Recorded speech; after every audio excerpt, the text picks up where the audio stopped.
The Little Goat and the Persimmon Tree. In the yard of a little goat's house stood a beautiful persimmon tree. When autumn arrived, the persimmons ripened, and they turned a bright red, like lanterns hanging from the branches. One day, a little monkey and a squirrel came to visit the little goat. The monkey said, "Little goat, your persimmons must be very sweet, right? Can you give us one to taste?" "No, my persimmons are not for eating. I want to keep them for something else," the little goat replied seriously. The squirrel and the monkey couldn't believe their ears. "What? Keep them for something else?" "Yes, I want to keep them to look at. I can use them as inspiration for poetry," the little goat explained, nodding. The squirrel and the monkey exchanged surprised glances.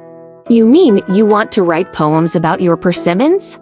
"Yes, that's right. Watch and learn." The little goat cleared its throat and recited, "Persimmons on the tree, like little suns glowing for all to see. Bright red suns up high, oh, how they catch the eye." The squirrel said, "Is that a poem?" "Well, then I can make up a poem too." The little goat challenged, "If you create a poem, I'll let you have a persimmon." "All right, listen to this."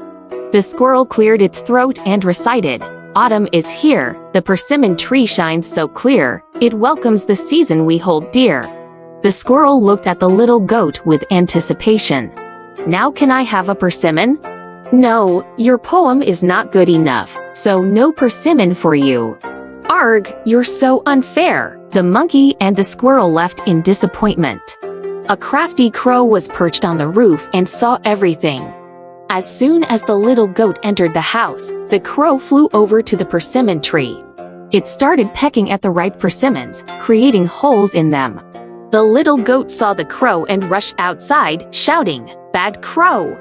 You can't eat my persimmons, they're mine."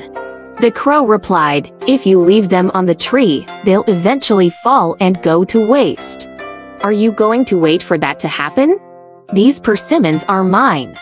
Don't be upset. I've written a poem too, you know.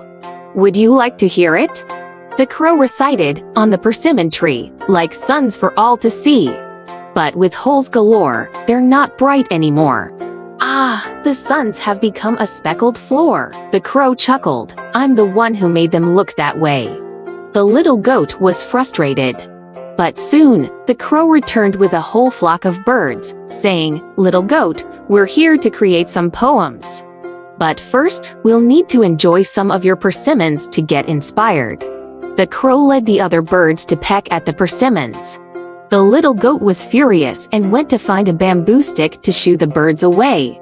"Don't eat my persimmons," the little goat shouted. "Let's eat them together instead." The squirrel and the monkey, who had overheard the commotion, rushed back to the tree. They all sat together, sharing the ripe persimmons. "Red, red persimmons, sweet and bright, a delight for every bite." The little goat recited another poem. The monkey held up a persimmon with holes in it, saying, "Red, red persimmons, sweet and bright, sadly transformed into a speckled sight."